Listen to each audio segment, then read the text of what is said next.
Друзья, продолжаю публиковать свои пасхальные рецепты, которые не имеют аналогов в сторонних источниках. На этот раз хочу поделиться рецептом своей кето-глазури, которая не содержит сахар, а значит подходит для всех, кто ограничивает простые углеводы, придерживается кето или при диабете второго типа. Глазурь настолько удачная, что станет отличным украшением на куличи, булочки, пироги и кексы. Вкус, текстура и внешний вид делают любую выпечку настоящим праздником. Форма кето-глазури на куличи всегда пышная и устойчивая. Шапочка плотно держится на поверхности выпечки, не липнет к рукам и никогда не крошится.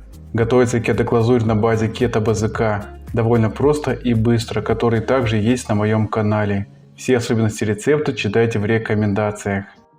Желатин замачиваю водой, перемешиваю и оставляю для набухания. В сотейник с аллюлозой вливаю кипяток.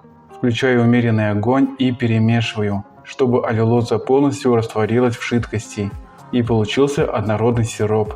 В белки добавляю соль, лимонную кислоту и аллюлозу. Взбиваю на высоких оборотах миксер до получения пышной меренги со стоячими клювиками. Как только жидкость закипела, даю покипеть сиропу 5 минут. Если есть термометр, тогда температура нагревания 120-125 градусов.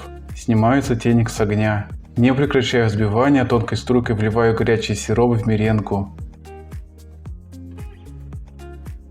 Продолжаю взбивать меренгу на высоких оборотах миксера в течение 3 минут до получения плотного крема. Вот такой стабильный и однородный крем, который устойчиво держится на лопастях миксера, получился. Друзья, это единственный рецепт белково-заварного крема, который полностью идентичен с классическим вариантом БЗК. Аллюлоза – это единственный подсластитель, с которым можно приготовить настолько плотный и по-настоящему вкусный белково-заварной крем, который получается очень густой и таким, как должен быть настоящий белково-заварной крем, только без сахара. Набухший желатин выкладываю в горячий сотейник, где варился сироп, и перемешиваю, чтобы желатин полностью растворился. Вливаю желатин во взбитую меренгу, перемешиваю миксером.